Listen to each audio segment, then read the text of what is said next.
opportunity to discuss and engage strategies for violence prevention right here in Toronto. The screening will be followed by a Q&A with producer Patrick Lau and leading community workers in Toronto who have committed themselves to curbing violence in their communities.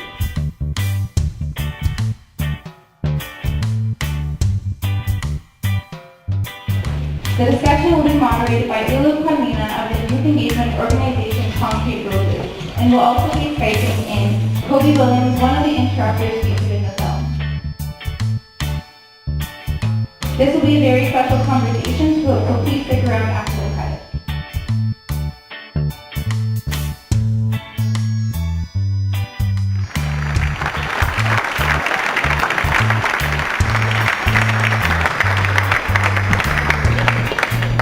My name is Olu Kwamina, and I will be your moderator for tonight's panel discussion.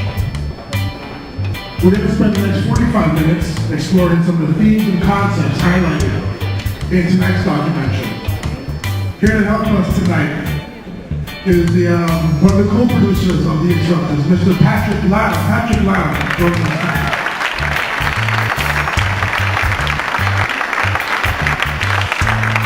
And joining us all the way from Chicago via Skype, one of the most inspirational people I've met in some time, Mr. Kobe Williams.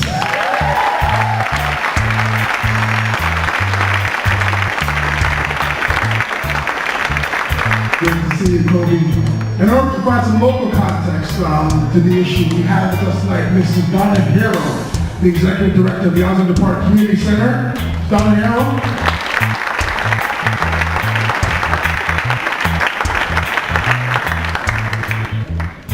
We also have Brother Paul Green, an educator and community activist. Paul Green, thank you.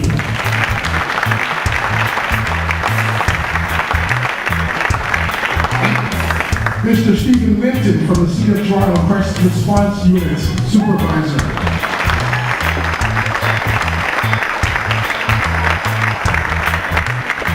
And last but certainly not least, Dixon Hall's own community youth worker who has dedicated his life to serving the Regent Park community. My friend, one of my personal mentors, Mr. Kenneth Slater.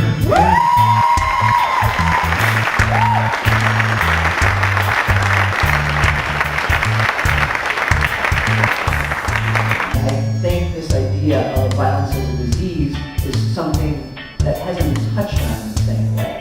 Yes, there's people doing really great acts in certain communities, but this idea that people like Kobe, people like Amina are in these neighborhoods really trying to practice in a completely different way. And I commend people like Amina and Kobe because it's not just their job. They see violence as a disease and they recognize that, hey, my family, what can I do to end the spread of this? So he moves out to the suburbs, tries to put his kids in a different community, tries to teach his kids better than his father taught him. Same thing with Nina. You saw the scene where she's in the temple and make sure that the one young boy who's kind of bullying her son pulls him aside. It's a simple thing. It's just talking to them and saying, you say, I'm sorry. I'm going to move past that. So I think you see those elements, and I think you see people who are changing their lives, so they're trying to end that violence as a disease model.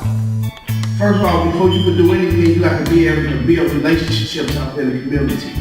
You got to get to know people, and it's so important to meet people where they are without being judgmental. And that's what the nigga saying, this is a bad person, she a bad person. Just building up relationships and meet people where they are. And once you're able to meet people where they are, you are able to get them to open up to you and share their story with you. But our whole approach is not to be judgmental. We're not going around saying you shouldn't be in the gang, you shouldn't sell drugs. We meet people where they are and build that relationship and help them get to the next level. But if you ain't got the relationships in these communities, you can't help these young people. You definitely got to have a relationship, and we credible messengers. We come from where these young men are going right now. We come from that, so it's easy to establish relationships. But it's all about your approach, the way you approach things, and it's all about having good communication skills with these young people. So you got to build and build, and like I say, not be judgmental, and continue to meet people where they are, and keep working with them.